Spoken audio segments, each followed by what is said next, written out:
Hi అండి, ఇంట్లో tomatoes ఎక్కువగా ఉన్నప్పుడైతే నేను ఇలానే చేస్తానండి. మీరు ఎలా చేస్తారన్నది అయితే కామెంట్ సెక్షన్ లో తెలియచేయండి. ముందుగా టొమాటోలను అయితే నీట్ గా వాష్ చేసుకుని ఆనియన్స్ టొమాటోలు మంచిగా అయితే కట్ చేసి పక్కన ఉంచుకున్నాను. స్టవ్ ఆన్ చేసి ప్యాన్ పెట్టుకుని ప్యాన్ లో ఒక 3-4 టేబుల్ స్పూన్లంతా ఆయిల్ అయితే వేసుకోవాలి. తక్కువగా వేసుకోవాలనుకునే వాళ్ళైతే తక్కువగా వేసుకోండి, ఎక్కువగా వేసుకోవాలి అనే వాళ్ళైతే ఎక్కువగా ఆయిల్ అయితే వేసుకోవాలి. ఆయిల్ కొద్దిగా హీట్ అయిన తర్వాత జీలకర్ర ఆవాలు అయితే వేసుకోవాలి. ఇలా జీలకర్ర ఆవాలు వేసుకున్న తర్వాత 2 ఆనియన్స్ అయితే నేను ఇలా ముక్కలుగా అయితే కట్ చేసి వేసుకున్నానండి. ముందుగా జీలకర్ర ఆవాలు వేగిపోయిన తర్వాత ఆనియన్స్ అయితే వేసుకోవాలి. అలానే ఒక 2 రెమ్మల కరివేపాకును కూడా వేసుకోవాలి. ఇలా కరివేపాకును కూడా వేసుకుని మీకు నచ్చినట్లయితే ఈ టైంలో సాల్ట్, రుచికి సరిపడా ఉప్పు వేసుకుని మూత పెట్టేసి అయితే ఒక 2 నిమిషాలు అయితే మగ్గించుకోవాలండి. ఆనియన్స్ కొద్దిగా మగ్గిన తర్వాతనే మనం టమాటోలు అయితే వేసుకుంటాం కదండి. అలా మూత పెట్టుకుని ఒక 2 నిమిషాలు అయితే ఈ ఆనియన్స్ అయితే మగ్గనివ్వాలి. చాలా అంటే చాలా రుచిగా ఉంటుందండి. చపాతీ లేదా రోటీల్లోకి చాలా బాగా ఉంటుందండి ఈ రెసిపీ వచ్చేసి.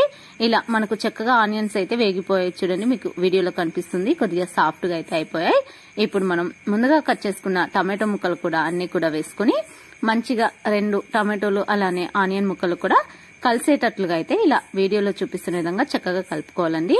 ఇక్కడ మనం మంట మీడియం టు సిమ్ లో ఉంచుకుని అయితే కుక్ చేసుకోవాలి. ఇప్పుడు ఆనియన్స్ అలానే టమాటోలు చక్కగా కలిసేటట్లుగా అయితే కలుపుకున్నాం కదండి.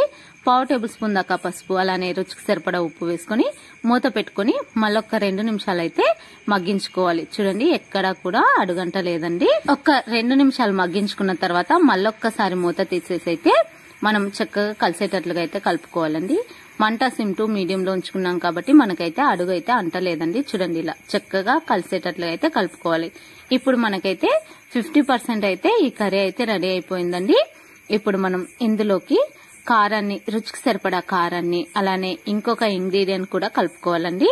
అలా కలుపుకున్నట్లయితే మనకేమైనా పులుపు అలా ఉన్నట్లయితే టమాటోలో అయితే అది దాని రుచిని అయితే చంపేస్తుందండి, పులుపు రుచిని అయితే. ఇప్పుడు ప్రజెంట్ అయితే రుచికి సరిపడా కారాన్ని వేసుకుంటున్నానండి. నేను ఇక్కడ కొద్దిగా తక్కువగానే వేసుకుంటున్నాను. మీరు ఒకవేళ ఎక్కువ తినే వాళ్ళైతే సరిగ్గా అయితే వేసుకోండి చూసి.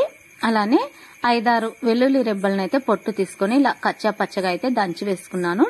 నేను చెప్పిన ఇంగ్రీడియంట్ ఏంటి అంటే ఇదేనండి, పల్లీల పౌడర్ అండి. నార్మల్ గా ఇంట్లో ఏదైనా పప్పు అలా చేసుకున్నప్పుడు కారపొడి అయితే చేసుకుంటారు కదండి, వేరుశనక్కాయల కారపొడి అండి. ఇక్కడ నేను 2 టేబుల్ స్పూన్ల దాకా వేసుకున్నానండి. ఇది వేసుకోవడం వల్ల కర్రీ టెక్స్చర్ అనేది చాలా బాగుంటుంది. అలానే ఏమైనా టమాటో కర్రీలో పులుపు అలా ఉన్నట్లయితే చంపేస్తుందండి.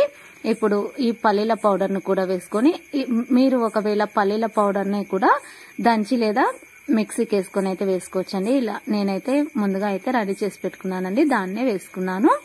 అందుకే కారం కొద్దిగా తగ్గించి వేసుకున్నానండి. ఇప్పుడు నాకైతే చక్కగా అంతా కలిసేటట్లుగా అయితే కలుపుకున్నాను. మర్చిపోయానండి, ఒక టీ గ్లాస్ దాకా అయితే వాటర్ అయితే వేసుకున్నాను. ఇలా వాటర్ ని కూడా వేసుకుని మూత పెట్టేసి ఒక 2-3 నిమిషాలు అయితే ఉడికించి ఇంకా స్టవ్ ఆఫ్ చేసుకున్నానండి. ఇప్పుడు చపాతీ లేదా రోటీలోకి అయితే చాలా అంటే చాలా సూపర్ గా ఉంటుందండి. నేను ఇంట్లో కూరగాయలు ఏమీ లేనప్పుడు అయితే ఇలానే ఎక్కువగా అయితే ట్రై చేస్తూ ఉంటానండి. మీరు ఎలా చేస్తారన్నది కామెంట్ సెక్షన్ లో తెలియచేయండి. ఈ వీడియో అయితే ఇంతేనండి. ఇంకొక సరికొత్త రెసిపీతో అయితే మీ ముందుకు వస్తాను. వీడియో నచ్చినట్లయితే లైక్ చేయండి, మీ ఫ్రెండ్స్ అండ్ ఫ్యామిలీకి కూడా షేర్ చేయండి. Thanks for watching. చేసుకోవడం అయితే చాలా అంటే చాలా సింపుల్ అండి. వీడియో నచ్చినట్లయితే లైక్ చేయండి. Thanks for watching.